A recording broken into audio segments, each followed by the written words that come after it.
السلام علیکم ورحمۃ اللہ وبرکاتہ۔ ان الحمد للہ نحمده ونستعینه ونستغفره ونعوذ باللہ من شرور انفسنا ومن سیئات اعمالنا من يهده اللہ فلا مضل له ومن يضلل فلا هادی له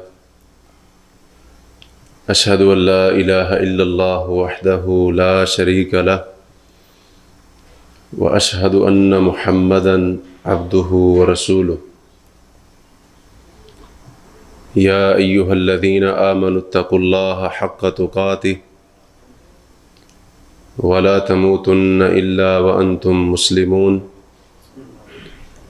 یا ایہا الناس اتقوا ربکم الذی خلقکم من نفس واحدہ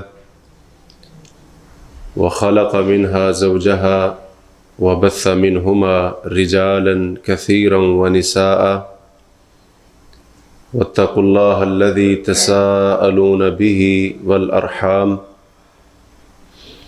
إن الله كان عليكم رقيبا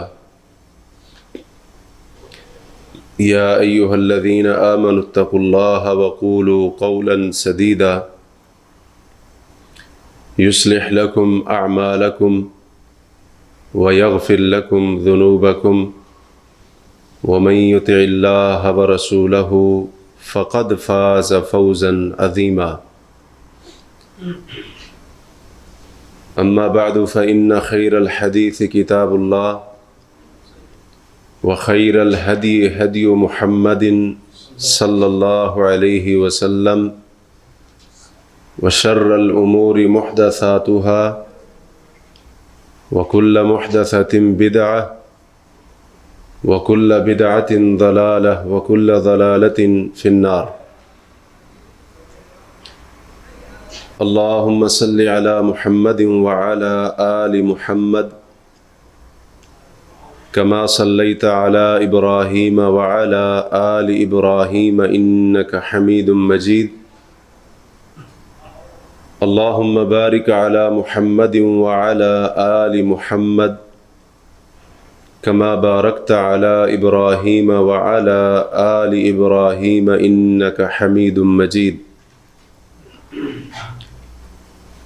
سبحانك لا علم لنا إلا ما علمتنا إنك أنت العليم الحكيم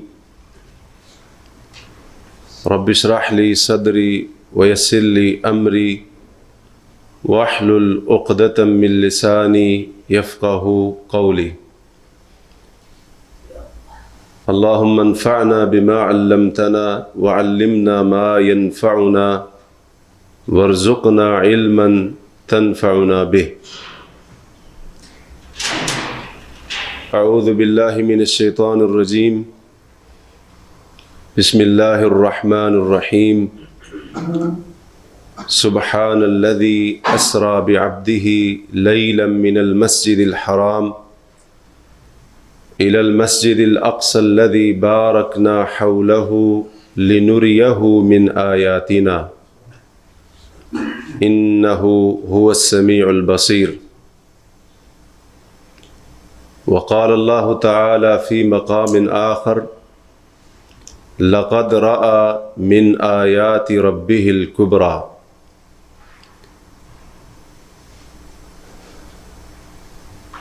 اللہ تبارک و تعالیٰ کی تعریف و تقدیس اور نبی کریم صلی اللہ علیہ وسلم کی ذات گرامی پر درود و سلام کے بعد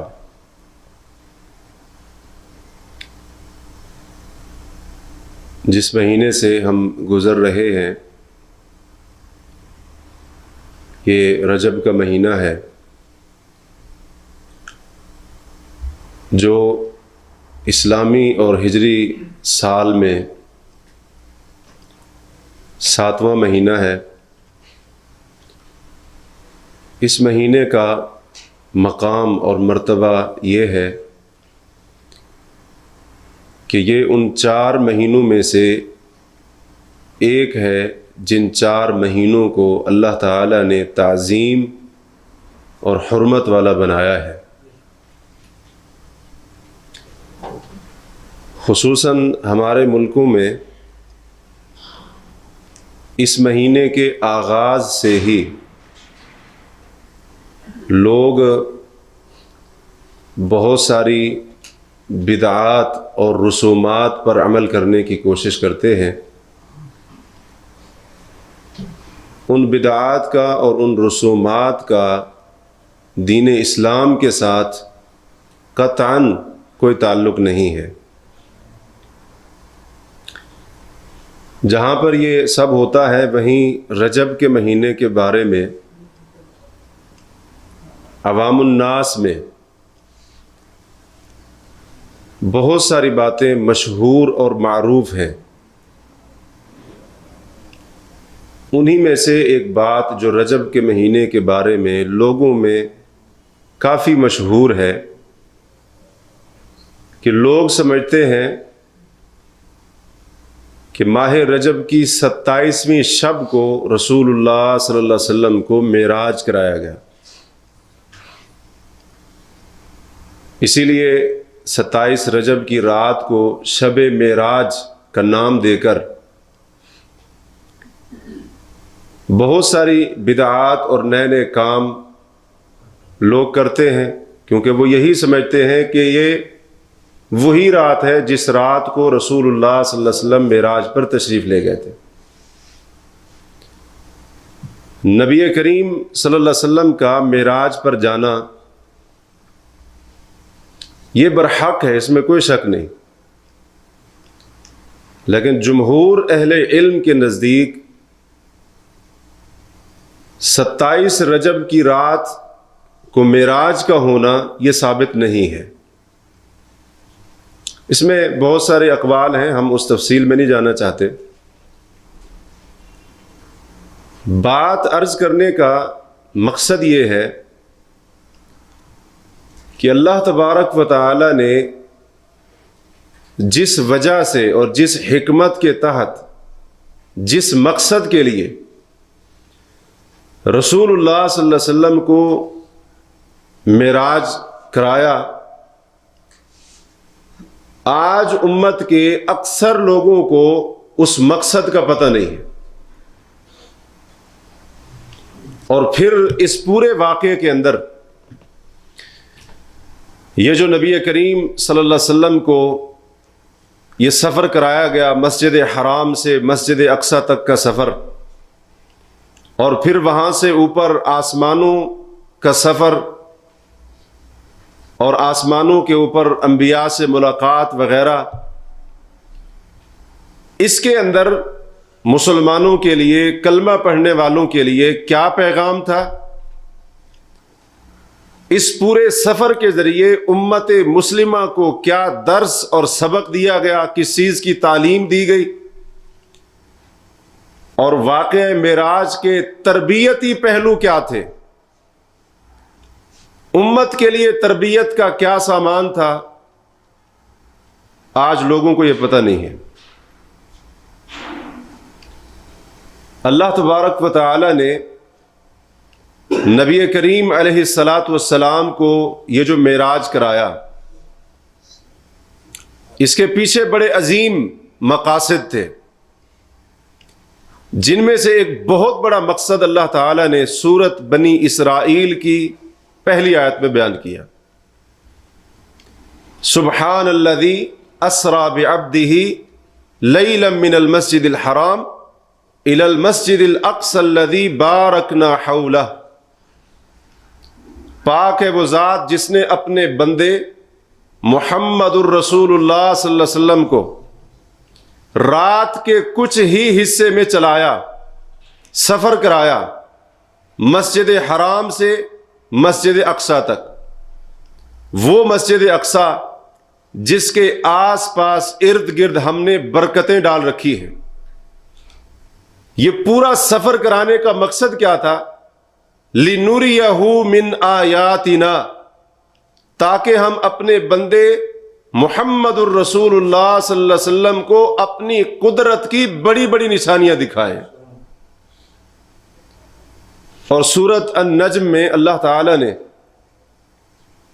معراج کے اس واقعے کے بارے میں ذکر کرتے ہوئے اور اس رات کو رسول کریم صلی اللہ علیہ وسلم نے جو کچھ دیکھا ان چیزوں کا ذکر کرتے ہوئے فرمایا لقد رأى من آیات ربہ الکبریٰ، یقیناً محمد کریم صلی اللہ علیہ وسلم نے معراج کی رات اپنے رب کی بڑی بڑی نشانیاں دیکھیں۔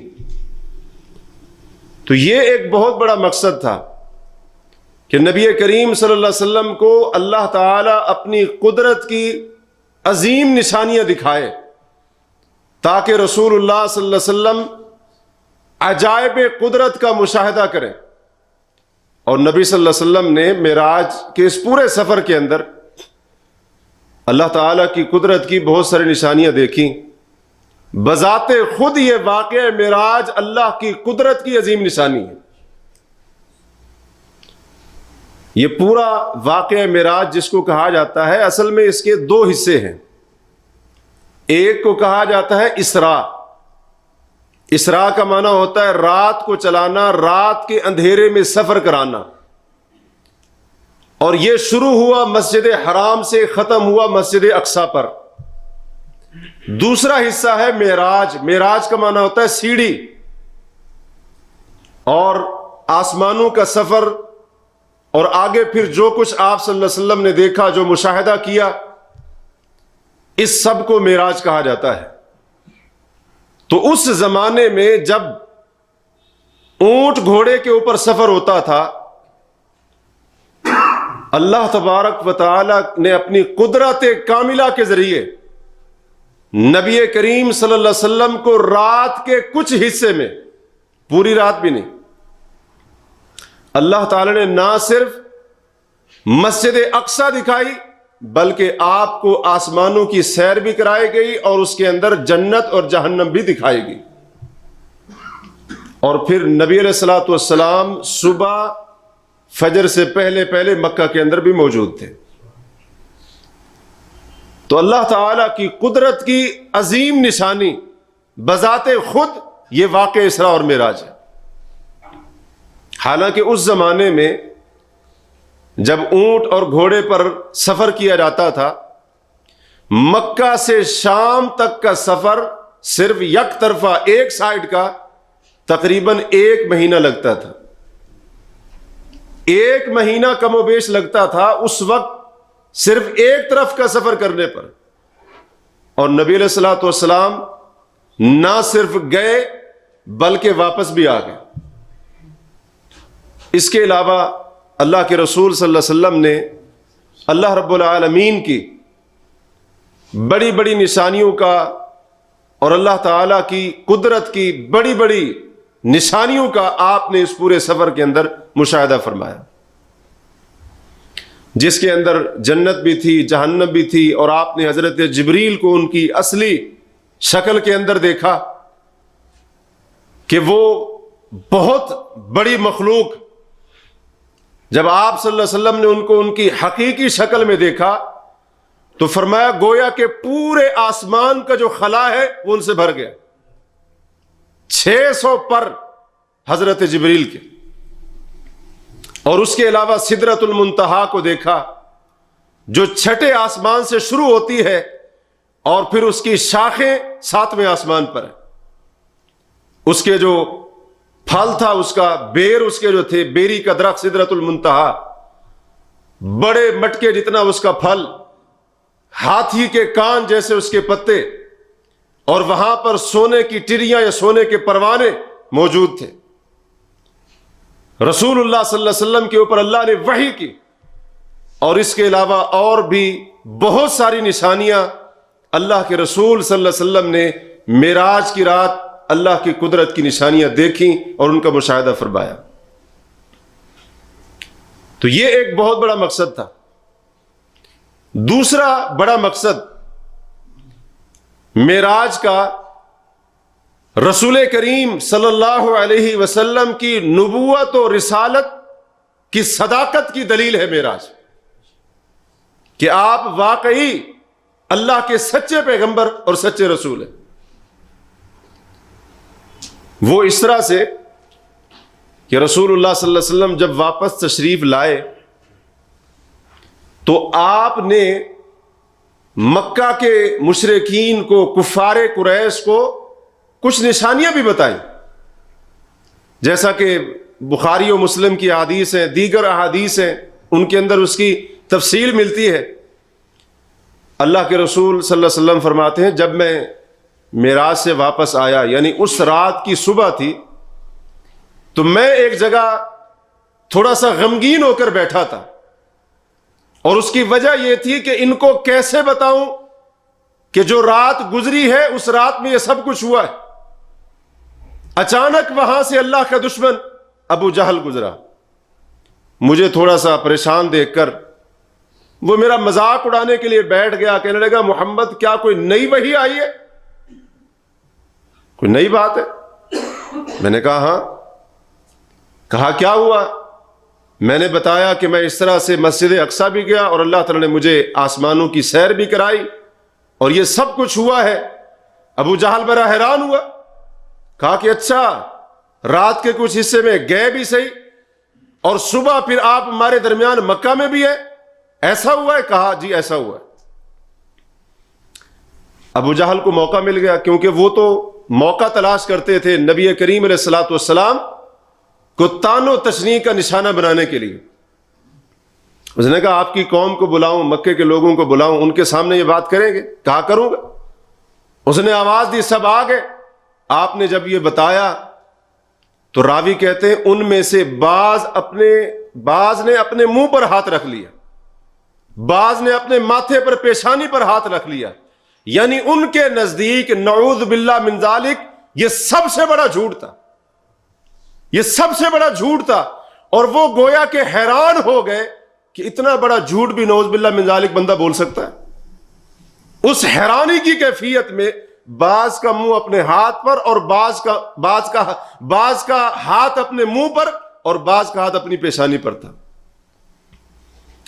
اچھا ان میں سے کچھ لوگوں نے کہا کہ اے محمد صلی اللہ علیہ وسلم آپ کہتے ہیں میں آج رات کو مسجد اقصیٰ گیا تھا، بیت المقدس گیا تھا، نشانیاں بتائیں کوئی، آپ نے دیکھا ہے نا، کوئی نشانیاں بتائیں۔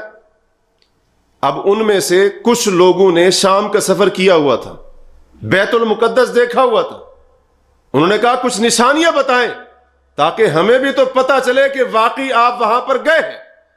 اللہ کے رسول صلی اللہ علیہ وسلم فرماتے ہیں جب انہوں نے یہ بات کی تو میں اس قدر غمگین ہوا، پریشان ہوا کہ اس سے زیادہ پہلے کبھی میں غمگین پریشان نہیں ہوا تھا۔ تو پھر اللہ کا کرنا ایسے ہوا، فرماتے ہیں فجل اللہ لی بیت المقدس، اللہ تبارک و تعالی نے میری آنکھوں کے سامنے پورا بیت المقدس اس کا نقشہ سامنے کر دیا، اور میں اس کی ایک ایک علامت نشانی دیکھتا گیا، ان کو بتاتا گیا۔ اور جو پوچھنے والے تھے انہوں نے کہا کہ تمہارا یہ جو ساتھی نشانیاں بتا رہا ہے، نشانیاں تو ٹھیک بتا رہا ہے، لیکن بدبختوں نے مانا پھر بھی نہیں، مانا پھر بھی نہیں۔ اسی طرح سے رسول اللہ صلی اللہ علیہ وسلم نے ایک اور نشانی بھی ان کو دی تھی۔ مشرکین مکہ کے لوگوں کا ایک قافلہ، تجارتی قافلہ جو شام کی طرف جا رہا تھا یا واپس آ رہا تھا، رسول کریم علیہ الصلوۃ والسلام اس رات کو جاتے ہوئے بھی اس قافلے کے پاس سے گزرے اور واپسی پر بھی اس قافلے کے پاس سے گزرے۔ ان قافلے والوں کا ایک اونٹ بدک کر بھاگ گیا تھا، اس کو تلاش کرنے کے لیے وہ وہیں پر رک گئے یا ویسے رکے ہوئے تھے۔ نبی کریم علیہ الصلوۃ والسلام اس قافلے والوں کے پاس سے گزرے اور وہاں ان کے برتن میں سے پانی بھی پیا، پانی ڈھکا ہوا تھا کسی چیز کے ساتھ، آپ نے وہ ڈھکن اس کا اٹھایا، پانی پیا اور دوبارہ اس کو ویسے ڈھک دیا۔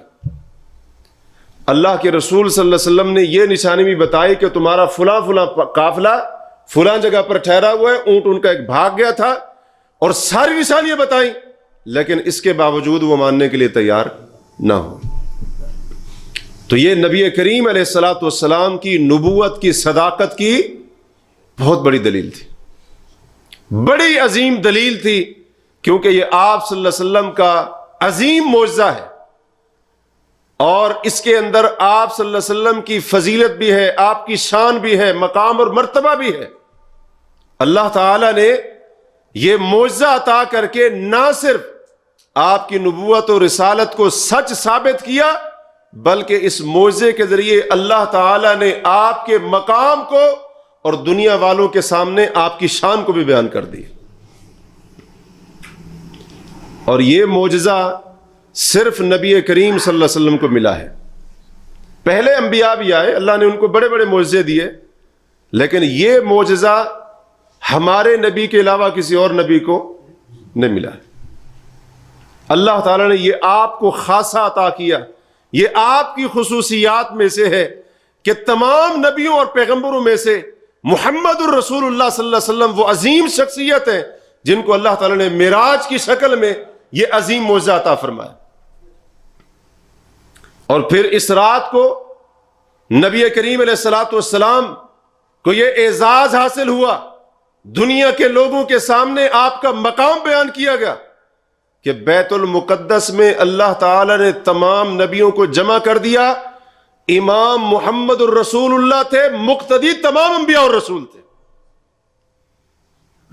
اللہ تعالی نے آپ کو امام الانبیاء بنایا، تو یہ ایک بڑا عظیم مقصد تھا۔ اسی طرح سے معراج کا یہ واقعہ جو پیش آیا، اس کا ایک اور بہت بڑا مقصد نبی کریم صلی اللہ علیہ وسلم کو تسلی دینا تھا، کیونکہ جن حالات میں یہ معراج کا واقعہ پیش آیا، اگر ہم ان حالات پر غور کریں اور اس سے پہلے کا جو وقت ہے، عرصہ ہے، اس کے اوپر غور و فکر کریں تو پتہ چلتا ہے یہ وہ ایام تھے جو رسول اللہ صلی اللہ علیہ وسلم کے لیے بڑے بھاری ثابت ہوئے۔ آپ علیہ الصلوۃ والسلام بڑے غمگین اور پریشان ہوئے، کیونکہ معراج پر جانے سے پہلے نبی کریم علیہ الصلوۃ والسلام کے چچا ابو طالب کی وفات ہو گئی۔ وہ چچا ابو طالب کہ جس نے حالات کفر اور شرک میں ہونے کے باوجود آپ کی بعثت کے بعد، آپ کی نبوت اور رسالت آپ کو دی گئی، اس کے بعد ابو طالب نے ہر محاذ پر، ہر مقام پر اپنے بھتیجے محمد الرسول اللہ کا دفاع کیا، اگرچہ وہ مسلمان نہیں ہوئے تھے، لیکن جب بھی قریش نے رسول اللہ صلی اللہ علیہ وسلم کی طرف یوں کہہ لیجئے انگلی اٹھانے کا بھی ارادہ کیا، ابو طالب سامنے آ جاتے۔ تو نبی کریم علیہ الصلوۃ والسلام ان کی وفات پر بڑے غمگین تھے، اور پھر انہی کے چند دنوں کے بعد یا چند مہینوں کے بعد یا اس سے پہلے آپ صلی اللہ علیہ وسلم کی وفادار بیوی حضرت خدیجہ رضی اللہ عنہ، ان کا بھی انتقال ہو گیا۔ ایک ہی سال میں یکے بعد دیگرے چچا ابو طالب بھی فوت ہو گئے، اور سیدہ خدیجہ رضی اللہ تعالی عنہ رسول اللہ صلی اللہ علیہ وسلم کی زوجہ محترمہ، یہ بھی وفات پا گئی۔ نبی کریم علیہ الصلوۃ والسلام کا ہر مقام پر جنہوں نے ساتھ دیا تھا، اور پہلی وحی جب آپ کو ملی، آپ ڈرے ہوئے، گھبرائے ہوئے گھر کے اندر داخل ہوئے، تو اس وفا شعار بیوی نے نبی کریم علیہ الصلوۃ والسلام کو تسلی دلائی تھی، اور پھر ہر مقام پر اللہ کے رسول علیہ الصلوۃ والسلام کی معاونت کی، اور نہ صرف سب سے پہلے آپ کی تصدیق کی، بلکہ خواتین میں سے سب سے پہلے مسلمان ہونے والی حضرت خدیجہ رضی اللہ تعالیٰ عنہ، اور پھر انہوں نے اپنی جان، اپنا مال، اپنا سب کچھ اسلام کے لیے، رسول اللہ صلی اللہ علیہ وسلم کے لیے پیش کر دیے۔ تو اس قدر وفادار بیوی جب ان کا انتقال ہوا تو رسول اللہ صلی اللہ علیہ وسلم بڑے غمگین تھے، آپ کے دل کے اندر بڑا غم تھا۔ تو نبی علیہ الصلوۃ والسلام مکہ کے اندر دعوت دے رہے ہیں، 10 سال کا تقریباً عرصہ ہو گیا، کوئی ماننے کے لیے تیار نہیں سوائے چند ایک لوگوں کے۔ نبی صلی اللہ علیہ وسلم ابو طالب کی وفات کے بعد، حضرت خدیجہ رضی اللہ عنہ کی وفات کے بعد طائف کا رخ کرتے ہیں، کیونکہ اس وقت عرب میں مکہ کے بعد طائف کو بڑی اہمیت حاصل تھی۔ طائف کا آپ نے رخ کیا کہ ہو سکتا ہے وہاں کے لوگ میری بات کو مان لیں، اور آپ صلی اللہ علیہ وسلم طائف گئے. سفر طائف میں جو کچھ آپ کے ساتھ ہوا وہ آپ جانتے ہیں. ان بدبختوں نے آپ کی بات کو ماننے کی بجائے، آپ پر ایمان لانے کی بجائے، انہوں نے آپ کے پیچھے شریر قسم کے، اوباش قسم کے لڑکے لگا دیے، جنہوں نے رسول کریم علیہ الصلوۃ والسلام کو پتھر مار مار کر لہو لہان کر دی. وہاں سے واپس ہوئے تو حج کا موسم قریب تھا، حج کے لیے حاجیوں کے قافلے آنے شروع ہو گئے تھے. نبی کریم علیہ الصلوۃ والسلام ایک ایک خیمے میں جا رہے، ایک ایک قبیلے والوں کے پاس جا رہے اور ان کو اسلام کی دعوت دے رہے ہیں، لیکن آپ کی بات سننے کے لیے کوئی تیار نہیں ہے. یہ پس منظر تھا. ان حالات میں اللہ تعالی نے نبی کریم علیہ الصلوۃ والسلام کو معراج کرایا تاکہ آپ کے دل کو تسلی مل جائے اور آپ صلی اللہ علیہ وسلم کو بتا دیا جائے کہ اے نبی صلی اللہ علیہ وسلم، اگر زمین والے آپ کی قدر نہیں کرتے تو کیا ہوا، آسمان والوں کے نزدیک آپ کا بہت بڑا مقام ہے. تو یہ تسلی دینے کے لیے اللہ تعالیٰ نے نبی کریم علیہ الصلوۃ والسلام کو معراج کرایا. اسی طرح سے معراج کا ایک اور بہت بڑا مقصد وہ یہ بھی تھا تاکہ نبی کریم علیہ الصلوۃ والسلام کو اللہ تعالیٰ کچھ خصوصی چیزیں عطا فرمائے، خاص چیزیں عنایت فرمائے. نبی کریم علیہ الصلوۃ والسلام پر اللہ تعالیٰ نے معراج کی رات جو بہت سارے احسانات فرمائے، ان میں سے ایک عظیم احسان یہ بھی تھا کہ معراج کی رات رسول اللہ صلی اللہ علیہ وسلم کو 3 چیزیں عطا کی گئی. صحیح مسلم میں حضرت عبداللہ بن مسعود رضی اللہ عنہ کی روایت ہے، وہ کہتے ہیں کہ رسول اللہ صلی اللہ علیہ وسلم کو 3 چیزیں معراج کی رات عطا کی گئی. پہلی چیز 5 نمازیں اللہ نے عطا فرمائی. 5 نمازیں اللہ تعالی نے عطا فرمائی. آپ وہ تفصیل جانتے ہیں کہ پہلے کتنی نمازیں فرض تھیں اور پھر 5 کیسے ہوئی. ایک حدیث میں اس کی تفصیل ملتی ہے کہ جب نبی کریم صلی اللہ علیہ وسلم سدرۃ المنتہا سے آگے گئے. اب یہاں پر یہ بات یاد رکھیے کہ یہ جو آگے قصے اور کہانیاں بیان کی جاتی ہیں نا، سدرۃ المنتہا سے آگے جو گئے، ان کا حقیقت کے ساتھ کوئی تعلق نہیں ہے. سدرۃ المنتہا کے آپ آگے جب گئے، اللہ تعالی سے ملاقات ہوئی اور رب کائنات نے نبی صلی اللہ علیہ وسلم پر وحی اس مقام پر نازل فرمائی، تو جو چیزیں آپ نے بتائیں ان پر ہمارا ایمان ہے، لیکن جو چیزیں صراحت کے ساتھ نہیں آئیں، وارد نہیں ہوئی، ہم ان کے بارے میں اپنی مرضی سے کوئی فیصلہ نہیں کر سکتے. اسی طرح سے جن چیزوں کا ذکر تک ہی نہیں کیا گیا، ان کے بارے میں ہم محض تخمینہ، اندازہ اور گمان نہیں لگائیں گے. جیسا کہ ایک صاحب یہی واقعہ بیان کرتے ہوئے جب انہوں نے یہ بات کی کہ نبی صلی اللہ علیہ وسلم سدرۃ المنتہا سے آگے گئے، کہتے ہیں کہ وہاں پر نبی صلی اللہ علیہ وسلم نے بشریت کا چولا بھی اتار دیا، نورانیت کا چولا بھی اتار دیا. اب اس کا کیا مطلب ہے؟ بشریت کا چولا بھی اتار دیا اور کہتے ہیں نورانیت کا چولا بھی اتار دیا. اور آگے وہ شعر پڑھتا ہے، سرائکی زبان کا ایک شعر ہے، ہیک ہے جیڑا ہیک نو ڈو کر جانے ہو کافر تے مشرک نعوذ باللہ من ذالک. گویا کہ سیاق و سباق سے جو ہمیں بات سمجھ آئی، گویا کہ اس کے کہنے کا مقصد یہ تھا کہ نبی صلی اللہ علیہ وسلم جب سدرۃ المنتہا سے آگے بڑھے تو آپ نے بشریت کا چولا بھی اتار دیا، نورانیت کا چولا بھی اتار دیا ان کے عقیدے کے مطابق، کیونکہ وہ رسول اللہ کو نور کہتے ہیں. تو گویا اس کے کہنے کا مقصد، یہ شعر پڑھنے کا مقصد کہ اللہ اور محمد نعوذ باللہ دونوں ایک ہو گئے، نعوذ باللہ من ذالک. اور ایک صاحب فکان قاب قوسین، یہ سورۃ النجم کے اندر اللہ نے جو فرمایا ہے اس کی عجیب و غریب تفسیر بیان کر رہے ہیں.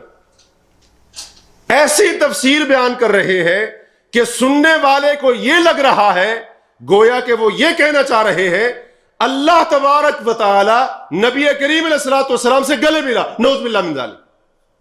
حالانکہ یہ تفسیر نہ اللہ کے رسول سے مروی ہے، نہ کسی صحابی سے مروی ہے، اور نہ ہی اسلاف میں سے یہ تفسیر کسی نے کی. تو اس لیے محض اٹکل پچو اور اسی طرح سے گمان، تخمینے اندازے نہیں. جو آیا ہے قرآن کے اندر، حدیث کے اندر، اس پر ہمارا ایمان. لیکن جو چیزیں نہیں ہیں اپنی مرضی سے قیاس آرائیاں نہیں کرنی. اور شیعہ حضرات کہتے ہیں کہ اللہ کے رسول جب معراج کی رات آگے گئے نا تو دیکھا عرش کے اوپر اللہ علی کی شکل میں بیٹھا ہوا، نعوذ باللہ من ذالک. کہتے ہیں حیران ہو گئے، علی کو ابھی زمین پر دیکھ کر آ رہا تھا، یہاں بھی دیکھ رہا. بعض لوگ کہتے ہیں جی اللہ تعالیٰ نے نبی صلی اللہ علیہ وسلم کو عرش پر بٹھایا معراج کی رات. ان باتوں کا کوئی ثبوت نہیں ہے. اسی طرح سے یہ بات بڑی معروف ہے کہ اللہ کے رسول صلی اللہ علیہ وسلم نے اللہ تعالیٰ کو دیکھا. سلف کا اگرچہ اس کے بارے میں اختلاف رہا ہے. حضرت عبداللہ بن عباس سے دو روایتیں ملتی ہیں. ایک روایت میں آتا ہے انہوں نے مطلقاً کہا کہ آپ نے اللہ کو دیکھا. دوسری روایت میں ملتا ہے حضرت عبداللہ بن عباس نے وضاحت کی کہ رآہ بقلبہ، اللہ کے رسول نے معراج کی رات اللہ تعالی کو اپنے دل سے دیکھا، ان آنکھوں کے ساتھ نہیں دیکھا. اور یہ جو جسمانی آنکھیں ہیں ان کے ساتھ اللہ تعالی کو دیکھنے کی صراحت کسی صحیح حدیث کے اندر نہیں. اگر ہوتی تو سر آنکھوں کے اوپر ہمیں کیا اعتراض ہو سکتا ہے؟ واضح طور پر ہو کہ رسول اللہ صلی اللہ علیہ وسلم نے اپنی ان جسمانی آنکھوں کے ساتھ، دل کی آنکھوں کے ساتھ نہیں، جسمانی آنکھوں کے ساتھ اللہ تعالی کو دیکھا. اس کی صراحت واضح طور پر یہ بات کسی صحیح حدیث میں ہو، ایسی کوئی صحیح حدیث نہیں.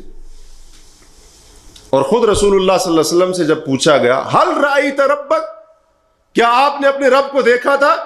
آپ نے فرمایا تھا نور انا اراہ، اللہ تعالیٰ تو نور ہے، میں اس کو کیسے دیکھ سکتا ہوں. ایک روایت میں آتا ہے نور اراہ، میں نے صرف نور دیکھا تھا.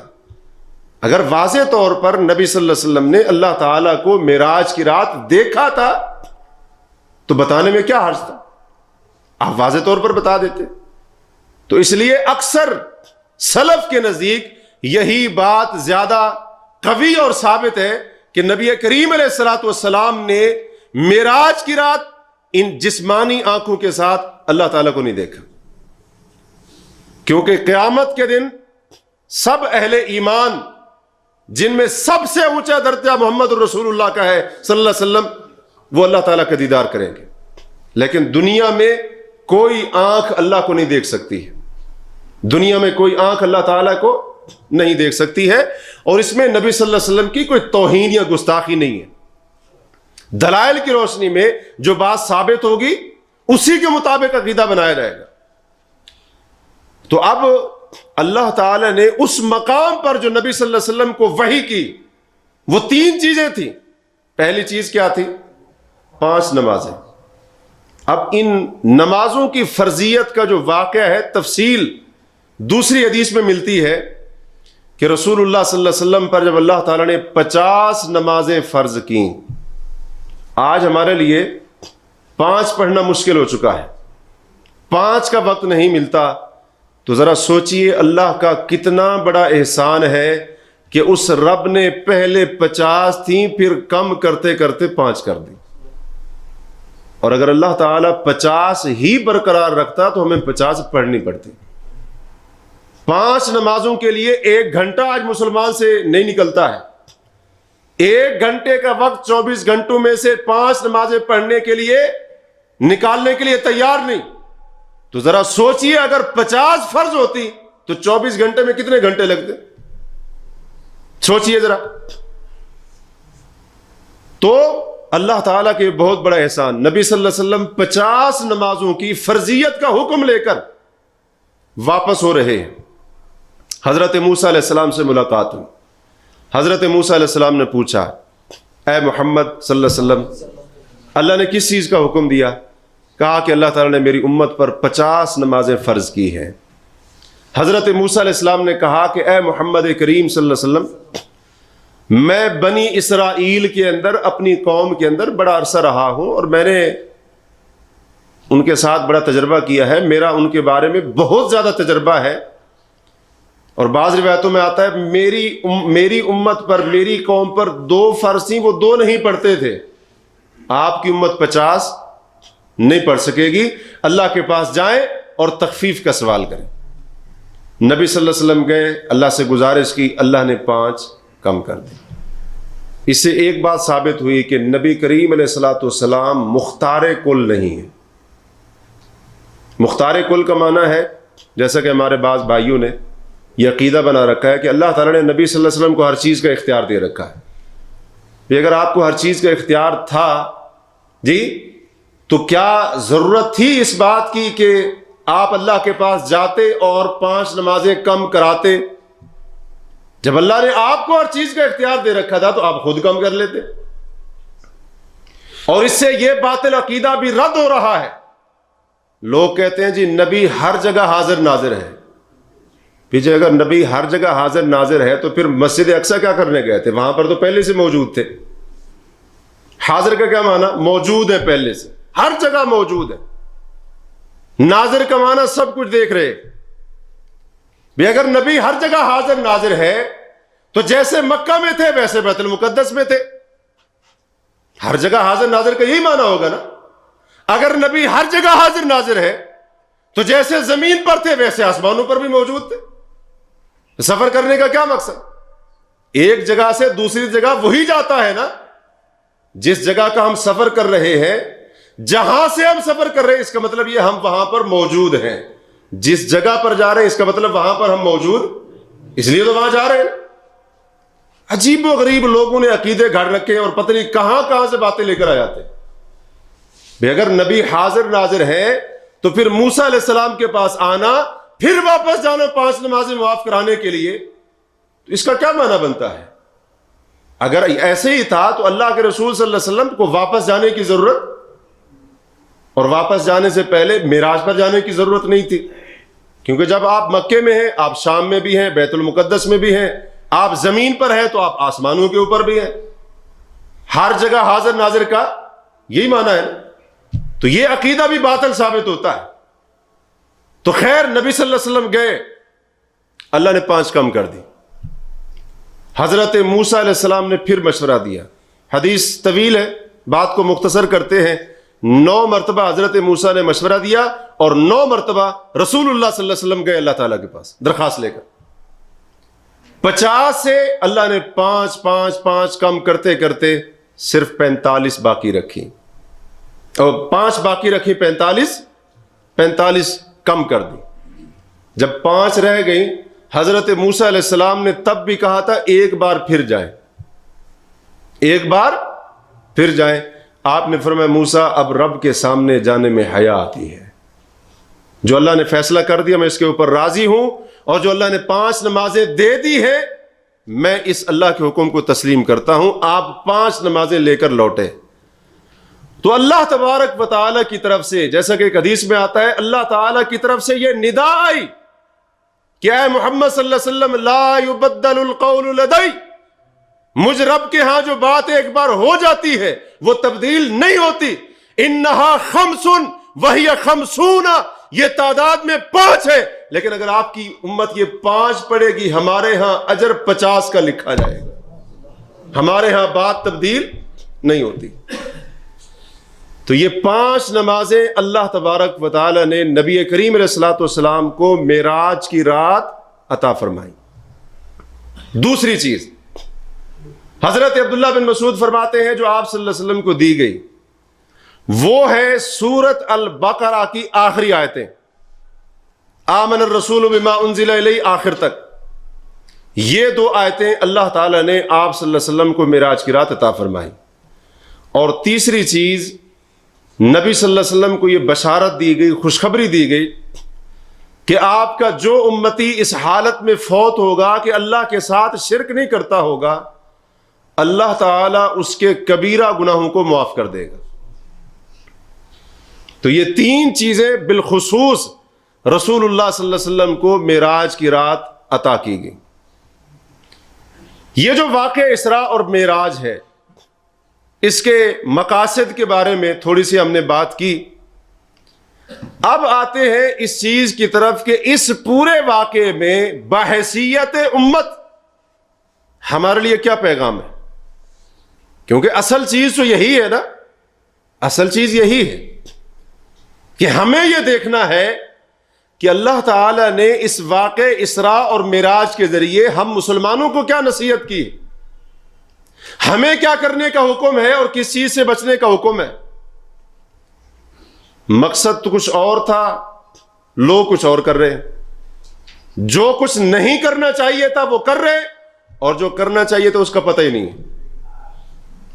اگر 27 رجب کی رات ہی معراج کی رات ہے اور اس رات کو یہ سارا کچھ کرنا تھا جو لوگ کرتے ہیں، پوری رات نفل پڑھیں گے، ساری رات جاگیں گے، ذکر و اذکار، قرآن کی تلاوت کا اہتمام، جشن کا سما، مسجدیں سجا دی گئیں، اہم عمارات کو جناب مزین کر دیا گیا، اور اسی طرح سے اور بہت کچھ جگہ جگہ پر جناب وہ معراج النبی کے جلسے محفل قائم ہیں، اور 27 رجب کے دن کو خاص کر کے یہ سمجھ کر کہ اس دن کے نفلی روزے کی بڑی اہمیت اور فضیلت ہے، یہ سب کچھ کیا جا رہا ہے، حالانکہ اس کا تعلق دین کے ساتھ نہیں۔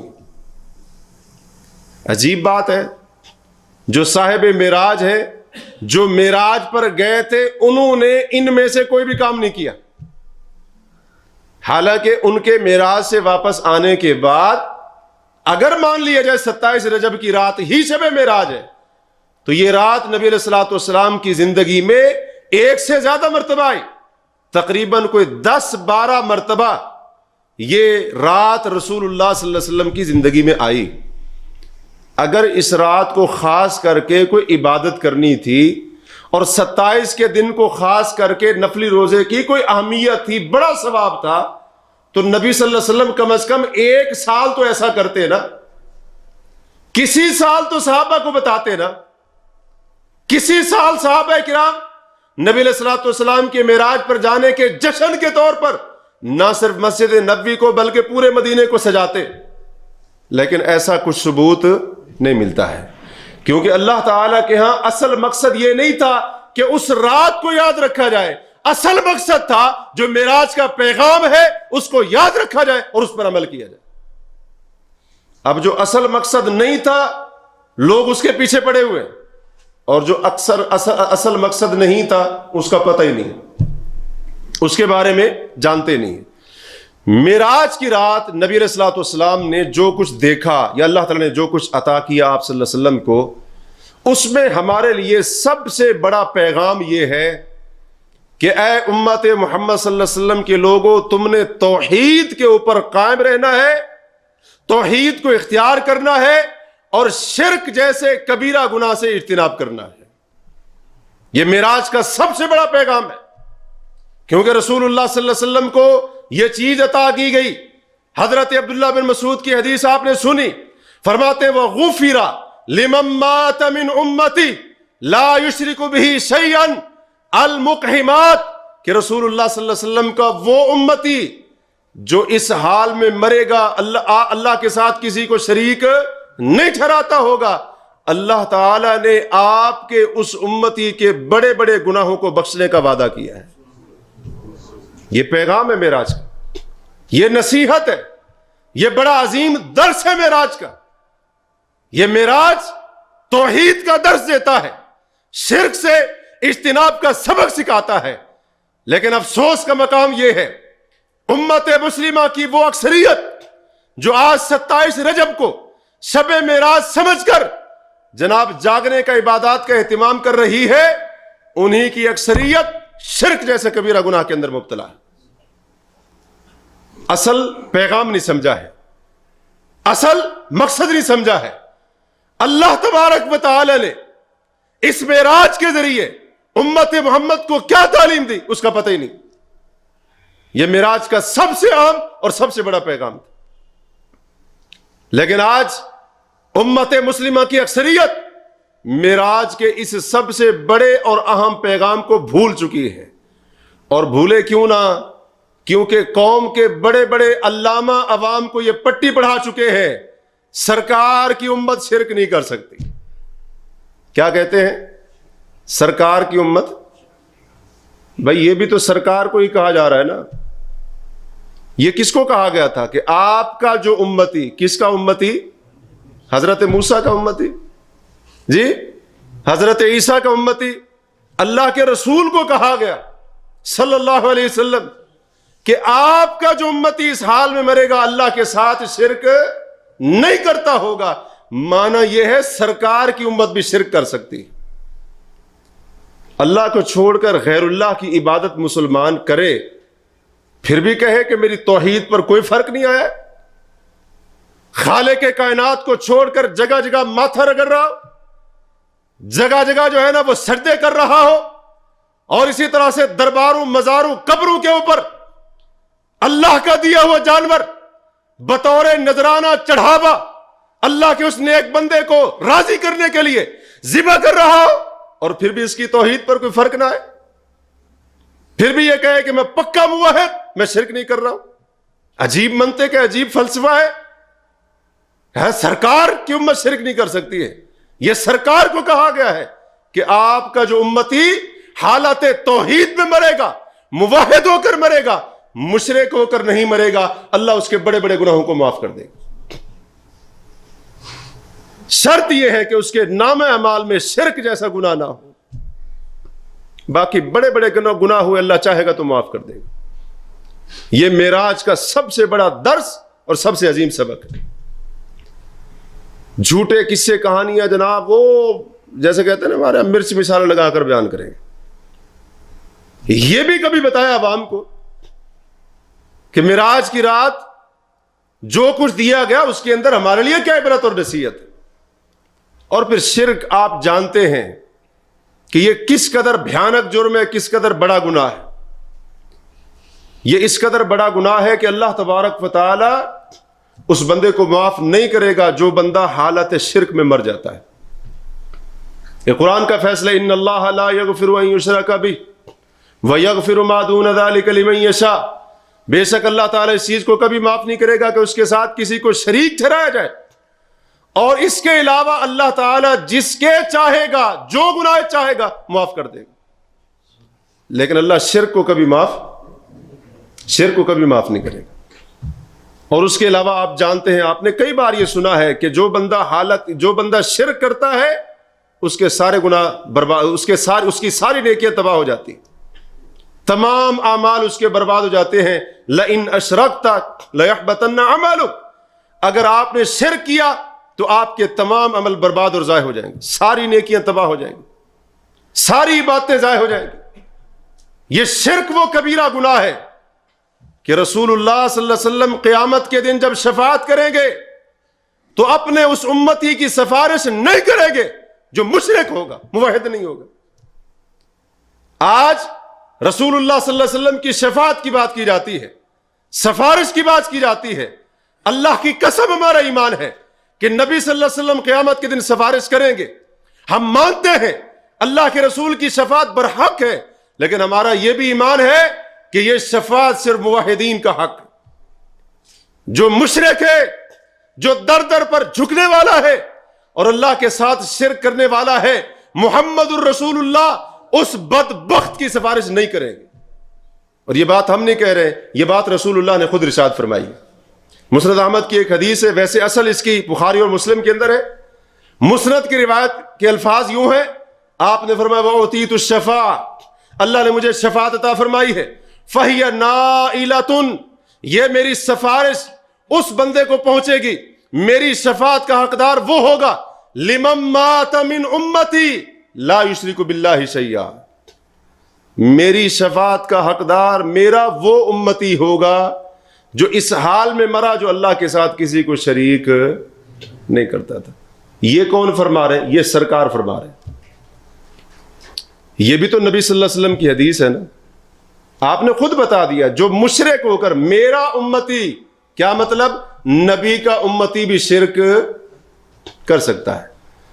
تو جو لوگ یہ کہتے ہیں نا سرکار کی امت شرک نہیں کر سکتی, مسلمان کلمہ کو کیسے شرک کر سکتا ہے؟ اصل میں ان لوگوں کی روزی روٹی یہ جو ساری جگہ ہے نا یہیں سے چل رہی ہے, اس لیے ان کا پورا زور اسی بات کے اوپر لگتا ہے کہ وہ عوام کو مطمئن کرنے کہ تم عین توحید کے اوپر. آپ ہی بتائیں اگر وہی اس کو غلط کہنا شروع کر دے تو پھر ان کا چولہا کہاں سے جلے گا؟ آج کئی لوگ کہتے ہیں جی اگر یہ سب غلط ہے وہاں پر بڑے بڑے علامہ مولانا بیٹھے ہوئے وہ کیوں نہیں روکتے ہیں؟ اور بھائی اپنی دنیا کے لیے وہ لوگوں کا ایمان اور دین برباد کر رہے ہیں. اپنی دنیا کے لیے انہوں نے لوگوں کے عقیدوں کو داؤ کے اوپر لگایا ہوا ہے, وہ اس لیے نہیں روکتے ہیں. ان کو پتہ ہے اگر ہم خود روکنا شروع کر دیں گے تو کل کو یہ چندے والا بکس کیسے بھرے گا. اور یہ اس طرح کی حدیثیں کبھی نہیں بتائیں گے عوام کو, کبھی نہیں بتائیں گے کہ رسول اللہ صلی اللہ علیہ وسلم نے یہ بھی فرمایا کہ جو میرا امتی شرک کرے گا اور اس حالت میں اس کی موت ہوگی جی وہ میری شفاعت سے محروم ہو جائے گا. میں اپنے اس امتی کی سفارش کروں گا جس کی موت توحید پر ہوئی, شرک کے اوپر نہیں. اور جو بندہ شرک کے اوپر مرتا ہے اللہ کا فیصلہ ہے انہ من یشرک باللہ فقد حرم اللہ علیہ الجنہ ومأواہ النار وما للظالمین من انصار. جو بندہ اللہ کے ساتھ کسی کو شریک ٹھہراتا ہے اللہ نے اس پر جنت کو حرام کر دیا, اس کا ٹھکانہ ہمیشہ کے لیے جہنم ہے اور ایسے ظالموں کا کوئی مددگار نہیں ہوگا. صحیح مسلم کی روایت ہے, ایک شخص اللہ کے رسول کے پاس آیا, پوچھا مل موجبتان, اے اللہ کے رسول کون سی دو ایسی چیزیں ہیں جو واجب کر دیتی ہیں, یعنی جنت کو واجب کر دیتی ہیں جہنم کو واجب کر دیتی ہے. آپ نے فرمایا جو اس حال میں مرا اللہ کے ساتھ کسی کو شریک نہیں ٹھہراتا تھا دخل الجنہ, وہ جنت میں داخل ہو گئے. اور جس کی موت اس حالت میں ہوئی کہ وہ اللہ کے ساتھ کسی کو شریک بناتا تھا دخل النار, وہ جہنم کے اندر داخل ہو. تو یہ معراج کا سب سے اہم اور عظیم پیغام ہے. امت محمد کو سبق دیا جا رہا ہے, مسلمانوں کی تربیت کی جا رہی ہے کہ مسلمانوں توحید کو اختیار کرنا اور شرک نہ کرنا. تمہاری زندگی توحید پر اور تمہاری موت بھی توحید کے اوپر آئے. جیسے زندگی بھر شرک سے بچنا ہے ویسے مرتے وقت بھی اللہ کے ساتھ شرک نہیں کرنا. تمہارا جینا مرنا سب یہ توحید کے اوپر ہو. دوسرا بڑا پیغام جو معراج کی رات مسلمانوں کو دیا گیا, 5 نمازیں قائم کرنا. نماز کی عظمت اور اہمیت کا اندازہ اس بات سے لگائیے کہ نماز اللہ تبارک و تعالی نے 7 آسمانوں کے اوپر فرض کی. باقی جو عبادات ہیں نا, ارکان اسلام کو لے لیں, باقی ارکان اسلام کو کلمے کے علاوہ, روزہ کہاں فرض ہوا؟ اللہ کے رسول مدینہ میں موجود ہیں, جبریل وحی لے کر آئے, نبی علیہ الصلوۃ والسلام پر آیتیں نازل فرمائی, اللہ کے حکم سے وحی آئی, یا ایھا الذین آمنوا کتب علیکم الصیام, روزہ فرض ہو گیا. اللہ کے رسول کہاں ہے؟ مدینہ کے اندر ہے. زکوٰۃ کی فرضیت کا معاملہ آیا, آسمان پر نہیں جانا پڑا, وآتوا الزکاۃ, زکوٰۃ فرض ہو گئی, جبریل وحی لے کر آئے, زکوٰۃ فرض ہو گئی. حج کی فرضیت کی باری آئی, اللہ نے آیتیں دی جبریل کو, وَلِلَّهِ عَلَى النَّاسِ حِجُّ الْبَيْتِ مَنِ اسْتَطَاعَ إِلَيْهِ سَبِيلًا. جبریل وحی لے کر آئے, محمد کریم پر وحی اتاری, اللہ کے رسول نے بتا دیا, لوگوں حج فرض ہو گئے. لیکن جب نماز فرض کرنے کی باری آئی تو اللہ تبارک و تعالی نے نبی کریم علیہ الصلاۃ والسلام کو آسمانوں پر اپنے پاس بلایا اور وہاں پر اللہ نے نمازوں کو فرض کیا, جس سے معلوم ہوتا ہے کہ اللہ کے نزدیک ان 5 نمازوں کا مقام, ان کا مرتبہ, ان کی شان تمام عبادات سے بڑھ کر ہے. یہ پیغام دینا مقصد تھا کہ یہ 5 نمازیں اللہ کے نزدیک اس قدر مقام والی ہے کہ اللہ تعالی نے اس مقام پر ان کو فرض کیا ہے جس مقام پر کوئی اور عبادت فرض نہیں ہوئی. لیکن آج امت نے کیا کیا؟ وہی جو 27 رجب کی رات کو شب معراج سمجھ کر پوری رات نفل پڑھ رہے ہیں. پوچھا بھائی یہ کیا کر رہے ہو؟ کہا تمہیں نہیں پتا یہ شب معراج ہے, اس رات کو رسول اللہ معراج پر گئے تھے, ہم نبی کے معراج پر جانے کی خوشی میں ساری رات نفل پڑھیں گے. اور اس معراج کی رات جو 5 نمازیں فرض ہوئیں, حال یہ ہے 27 کی رات پوری رات جا کر نفل پڑھ رہے ہیں اور پورا سال فرض نماز نہیں پڑھتے. حالت یہ ہے, انہی کی اکثریت فرض نماز نہیں پڑھتی. یہ پیغام نہ سمجھنے کا نتیجہ ہے, کیونکہ ان کو یہی بتایا گیا ہے اس رات کو جاگ لو آپ کی بخشش پکی ہے. سر دھڑ کی بازی لگا دو, جی جان لگا دو, پوری رات ایک رات جاگ لو, سرکار معراج پر گئے تھے, تمہاری بخشش بھی ہو گئی, تمہارے گناہ بھی معاف ہو گئے, سب جو ہے نا صاف ہو گئے, اگلا سال آئے گا پھر دیکھیں گے. تو یہ معراج کا ایک اور بہت بڑا پیغام. اسی طرح سے معراج کا ایک اور تیسرا بڑا پیغام جو اللہ تعالیٰ نے نبی صلی اللہ علیہ وسلم کو یہ سورۃ البقرہ کی آخری 2 آیتیں دیں, آخری آیتیں عطا فرمائیں, ان کے ذریعے گویا کہ امت محمد صلی اللہ علیہ وسلم کو یہ پیغام دیا گیا کہ تم نے قرآن کے ساتھ اپنے تعلق کو مضبوط رکھنا ہے, قرآن کے ساتھ اپنے تعلق کو مضبوط رکھنا ہے. سورت بنی اسرائیل کی پہلی آیت میں واقعہ معراج کا ذکر ہوا, اور اس کی چند آیتوں کے بعد اللہ تعالیٰ نے فرمایا ان ھذا القرآن یہدی للتی ہی اقوم, کہ بے شک یہ قرآن ہے جو سب سے زیادہ صحیح راہ کی طرف رہنمائی کرتا ہے. پہلی آیت میں معراج کا ذکر ہے, اس کے چند آیتوں کے بعد قرآن کی عظمت کا ذکر ہے کہ قرآن ہی صحیح راہ کی طرف رہنمائی کرے گا. گویا کہ یہ امت محمد کو پیغام دیا جا رہا ہے, معراج کے ذریعے ایک سبق دیا جا رہا ہے, اگر تم چاہتے ہو سیدھی راہ کے اوپر قائم رہے, اللہ کی کتاب کو مضبوطی سے تھام کر رکھنا. اور آج جو معراج پر جانے کی خوشیاں منا رہے ہیں, خصوصاً وہ اور عموماً مسلمان, ہمارا تعلق کیسا ہے قرآن کے ساتھ؟ چومنے کی حد تک, جی سر آنکھوں کے اوپر رکھنے کی حد تک, پیسے چھپانے کی حد تک. بعض لوگ قرآن رکھا ہوتا ہے گھر میں, پیسے رکھیں گے اس میں, ویسے کھول کر نہیں دیکھتے, یہاں پر رکھیں گے تو چوری نہیں ہوں گے. بھائی نعوذ باللہ من ذالک, ویسے یہ بات کہنی نہیں چاہیے. یہ اللہ کا کلام ہے یا بینک کا لاکر ہے؟ جی اللہ کا کلام ہے یا تجوری ہے؟ نعوذ باللہ, پیسے رکھ رہے ہیں وہاں پر, حفاظت ہوگی جی, اس کو ویسے کھول کر نہیں پڑا, سمجھا نہیں ہے. ہمارا جو تعلق ہے قرآن کے ساتھ وہ ہمارے سامنے, یہ پیغام تھا بہت بڑا, قرآن کے ساتھ تمہارا تعلق مضبوط رہنا چاہیے. اور پھر خاص طور پر سورۃ البقرہ, جس کے بارے میں رسول اللہ صلی اللہ علیہ وسلم نے فرمایا جس گھر میں پڑھی جائے وہاں پر شیطان نہیں آتا ہے. گھر گھر میں آج جادو آسیب وغیرہ ان چیزوں کا مسئلہ ہے, تو سورۃ البقرہ اس کی بہت زیادہ خصوصیت اور اہمیت ہے. اور خاص طور پر یہ جو آخری 2 آیتیں ہیں جو اس معراج کی رات دی گئی, نبی صلی اللہ علیہ وسلم نے ایک اور حدیث میں فرمایا جو بندہ ایک رات میں ان آیتوں کو پڑھ لیتا ہے جی, تو وہ آیتیں اس کے لیے کافی ہو جاتی ہیں, یعنی ہر شر اور فتنے سے اس کے لیے کافی ہو جاتی ہیں. چوتھا بڑا پیغام معراج کی رات جو نبی کریم علیہ الصلوۃ والسلام کے ذریعے دیا گیا وہ تھا دین کے اوپر استقامت اختیار کرنا. نبی صلی اللہ علیہ وسلم کی ملاقات ہوئی انبیاء کے ساتھ, نبیوں کے ساتھ ملاقات کا ایک مقصد یہ بھی تھا, آپ کو بھی سبق تھا, امت کو بھی سبق تھا, استقامت اختیار کریں, حالات کیسے کیوں نہ ہو, آپ نے ڈٹے رہنا ہے دین کے اوپر. حضرت انبیاء کی زندگی, حضرت ابراہیم کی زندگی ہمارے سامنے ہے, حضرت موسیٰ علیہ السلام جن کے ساتھ ملاقات ہوئی ان کی زندگی بھی ہمارے سامنے ہے. اور نبی صلی اللہ علیہ وسلم جب جنت میں تھے تو آپ نے ایک عمدہ خوشبو سونگھی. آپ نے پوچھا تو بتایا گیا کہ یہ اس عورت کی, اس کے بیٹوں کی خوشبو ہے جو فرعون کی بیٹی کو کنگھا کیا کرتی تھی. فرعون کو پتہ چلا, وہ حضرت موسیٰ پر ایمان لے آئی تھی, اس نے پوچھا کیا میرے علاوہ تیرا کوئی اور رب ہے؟ اس اللہ کی بندی نے فرعون کے روبرو کھڑے ہو کر کہا ہاں میرا رب وہ ہے جو تیرا بھی رب ہے, میرا بھی رب ہے. اس جرم کے نتیجے میں اس بدبخت نے ایک تانبے کی بڑی دیگ منگوائی, اس کو خوب گرم کرایا اور اس اللہ کی بندی کے ایک ایک بچے کو اس کے اندر پھینک دیا, حتیٰ کہ جب اس کی اپنی باری آئی اس کی گود کے اندر دودھ پیتا بچہ کودنے لگی, تھوڑا سا پیچھے ہٹی, اللہ نے اس دودھ پیتے بچے کو بولنے کی طاقت دے دی. اس نے کہا اے ماں یہ جو دنیا کا عذاب ہے آخرت کے عذاب سے کہیں زیادہ ہلکا ہے, کود جاؤ اس کے اندر, آپ حق کے اوپر ہیں.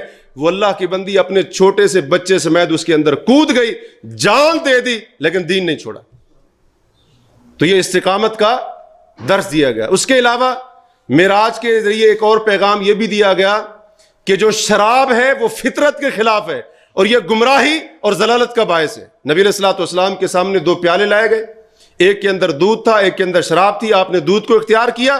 حضرت جبریل نے فرمایا اللہ کی تعریفیں ہیں جس نے آپ کی فطرت کی طرف رہنمائی کی, اور اگر آپ شراب کو لے لیتے آپ کی امت گمراہ ہو جاتی, آپ کی امت گمراہ ہو جاتی. یہ بھی ایک بہت بڑا پیغام تھا. جنت دکھائی, اس کی نعمتیں دکھائی, پیغام یہ تھا کہ اے مسلمانوں, تمہاری نظر اور تمہارا ہدف, تمہارا ٹارگٹ اللہ کی جنت ہونی چاہیے, لیکن اس کے لیے عمل کرنا ہوگا. جہنم دکھائی گئی اور اس کے عذاب کی کچھ کیفیات دکھائی گئی. مقصد یہ تھا کہ تم نے جہنم سے اپنے آپ کو بچانا ہے. مخصوص لوگ دکھائے گئے جن کو عذاب ہو رہا تھا. مقصد تھا, پیغام دینا مقصود تھا کہ جن گناہوں کی وجہ سے ان کو سزا ہو رہی ہے وہ گناہ تم نہ کرنا. نبی علیہ الصلوۃ والسلام نے معراج کی رات دیکھا, کچھ لوگوں کے سر بڑے پتھروں کے ساتھ کچلے جا رہے تھے. اللہ کے رسول نے جبریل سے پوچھا کون یہ لوگ ہیں؟ فرمایا یہ وہ بدبخت ہیں جب فرض نماز کا وقت ہوتا تھا یہ سوئے رہتے تھے, نیند کی وجہ سے فرض نماز کو چھوڑ دیتے تھے. اللہ کے رسول کو معراج کی رات وہ لوگ دکھائے گئے. کس لیے دکھائے گئے؟ تاکہ ہم یہ گناہ نہ کریں اور نیند کی وجہ سے خصوصاً اور عموماً نماز کو نہ چھوڑیں. نبی علیہ الصلوۃ والسلام کو کچھ لوگ دکھائے گئے جن کے ناخن تانبے لوہے کے تھے یا پیتل کے تھے اور اپنے چہروں کو, اپنے سینے کو نوچ رہے ہیں. آپ نے پوچھا جبریل کون ہے؟ فرمایا یہ وہ بدبخت ہیں جو دنیا کے اندر لوگوں کی غیبتیں کر کے لوگوں کا گوشت کھاتے تھے اور لوگوں کی عزتوں کو پامال کرتے تھے, ان کی بے عزتی کرتے تھے. تو آج ذرا دیکھیے, اور وہ لوگ جو معراج کا جشن منا رہے ان کی اکثریت کیا ان کاموں کے اندر مبتلا نہیں ہوتی؟ اس کے علاوہ سود خوروں کا انجام, زانیوں کا انجام وغیرہ وغیرہ, وہ پھر ایک بڑی تفصیل ہے. تو مقصد یہ ہے, یہ سب کچھ رسول اللہ صلی اللہ علیہ وسلم کو دکھایا گیا تاکہ مسلمان جنت کے لیے عمل کرے, کوشش کرے اور جہنم اور اس کے عذاب سے اپنے آپ کو بچا سکے. اور حضرت جبریل کو دکھایا گیا, اللہ کے ڈر سے آپ صلی اللہ علیہ وسلم فرماتے ہیں وہ ایسے ہو گئے, ایسے سکڑ گئے تھے, ایسے کمزور پڑ گئے تھے جیسے کوئی بوسیدہ کپڑا یا بوسیدہ مشکیزہ ہوتا ہے. حالانکہ جبریل نے ایک لمحے کے لیے بھی اللہ کی نافرمانی نہیں کی, ایک گناہ بھی نہیں کیا. تو جب جبریل فرشتوں کا سردار اللہ سے اتنا ڈرتا ہے تو کیا مجھے اور آپ کو ضرورت نہیں ہے ڈرنے کی؟ میکائیل, اللہ کے رسول فرماتے ہیں میکائیل, سارے فرشتے ہنسے, مجھے دیکھ کر مسکرائے. میکائیل سے ملا, ملاقات تو کی, مسکرائے نہیں. جبریل سے پوچھا کیوں نہیں مسکراتے؟ فرمایا ما ضحک منذ خلقت النار, جب سے اللہ نے جہنم کی آگ کو پیدا کیا ہے حضرت میکائیل نے اس جہنم کی آگ کو دیکھ لیا تھا, اس دن سے لے کر آج تک میکائیل کے چہرے سے ہنسی اور مسکراہٹ غائب ہو گئی. حالانکہ وہ جہنم میکائیل کے لیے نہیں ہے, فرشتوں کے لیے نہیں ہے, وہ ہمارے لیے ہے. جو گناہ کریں گے, ہم میں سے اگر کوئی کفر اور شرک کرے گا, نافرمانی کرے گا, اس کے لیے جہنم. تو جب میکائیل فرشتہ کسی گناہ کے نہ ہونے کے باوجود جہنم اور اس کے عذاب سے, اللہ کے عذاب سے اتنا ڈر رہا ہے, تو کیا ہمارے لیے عبرت کا مقام نہیں ہے؟ ہمارے لیے نصیحت نہیں ہے؟ ہمارے لیے پیغام نہیں ہے کہ تمہیں بھی ڈرنا چاہیے؟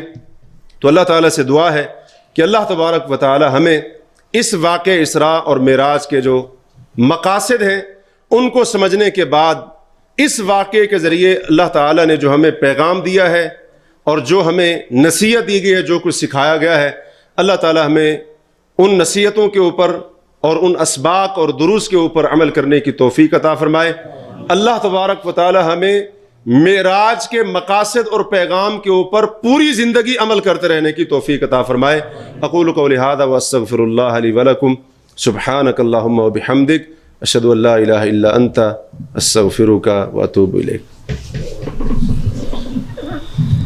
جزا اللہ خیر و احسن الجزاء. یہ تھے ہمارے محترم فضیلت الشیخ محمد طارق حفظہ اللہ تعالی, جو کہ ہمارے مکتب جاریہ کنیزہ کے اردو شعبے کے داعی ہیں, اور ہر مہینے ایک جمعے کا درس ہمیں جو ہے خصوصی طور پہ شرکت فرما کے عنایت کرتے ہیں.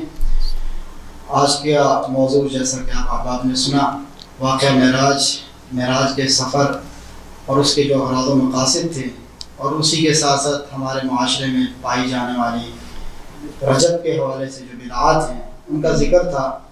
امید ہے کہ موضوع کافی واضح ہو کر آپ کے دل و اذہان کے اندر جو رچ بس گیا ہوگا, اور ہم امید کرتے ہیں کہ انشاءاللہ جو باتیں بھی یہاں کہی گئی ہیں قرآن و سنت کی روشنی میں, اللہ تعالیٰ ہمیں ان پر عمل کرنے کی توفیق عطا فرمائے, اور واقعہ معراج کے جو اصل اغراض و مقاصد اللہ تعالیٰ نے کما حق ہو ان کو جو ہے اپنی زندگیوں میں نافذ کرنے کی توفیق عطا فرمائے.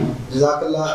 دوسرا گزارش یہ کرنا ہے کہ ہمارے اسبوعی پروگرام بھی ہوتے ہیں اتوار, سوموار اور منگل کے دن عشاء کی نماز کے بعد اردو زبان کے اندر.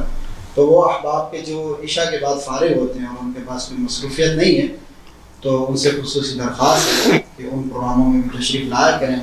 الحمدللہ اس میں عقیدے کی کلاس، اسی طریقے سے ترجمہ تفسیر، اور انشاءاللہ آنے والے منگل سے احادیث کا بھی ایک سلسلہ جو ہے وہ شروع کیا جا رہا ہے. تمام احباب سے بھرپور یہ درخواست اور اپیل ہے کہ ان پروگراموں میں بھی شرکت کیا کریں. جزاک اللہ. السلام علیکم ورحمۃ اللہ وبرکاتہ. السلام.